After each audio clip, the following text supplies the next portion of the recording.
first we're going to take a look at the oven. We're going to take a peek inside.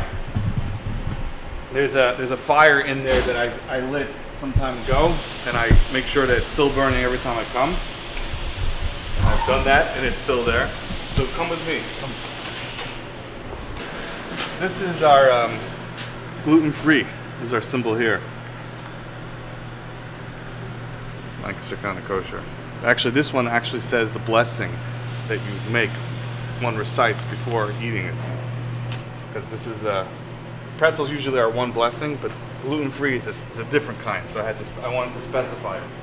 This initial phase to turn this from a non-kosher certified facility to a kosher facility took about a day and a half, where they had to tear everything down, they had to clean, scrub everything down. We replaced the belt inside the oven, as well as cleaning it very well. We had to actually replace this belt itself. And all that took a lot of investment from the company, because they had to, not only did they have to clean, which involved working, but they had to have some downtime from the normal production for about a day and a half.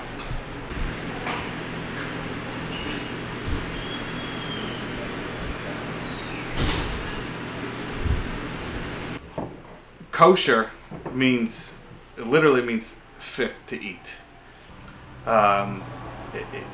It happened over time, but in the middle 19th century, middle 20th century, in the middle 1900s, the Orthodox Union is the first kosher certifier in the United States, and the first thing they certified was coffee.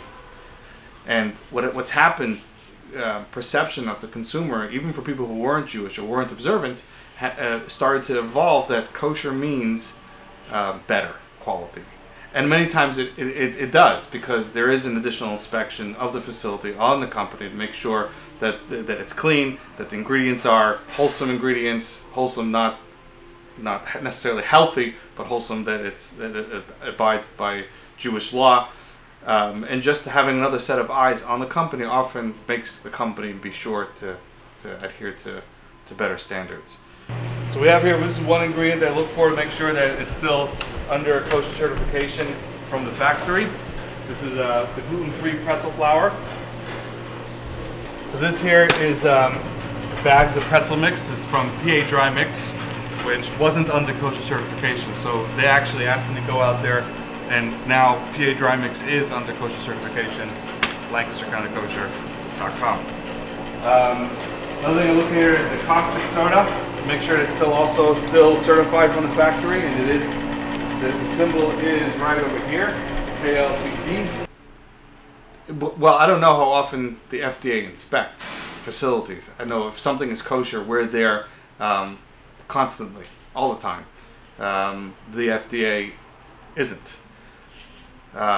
Second of all, the FDA is not looking for rabbinic law. The FDA is looking for what's okay, what's approved by their standards, which may or may not change in the future. Kosher law, for the most part, doesn't change. Now, there are certain agencies which are less careful, or certain agencies which are more careful, but you quickly develop a reputation. If people care about eating kosher, then they look into the agency that's certifying it as well, and be sure that they keep good standards.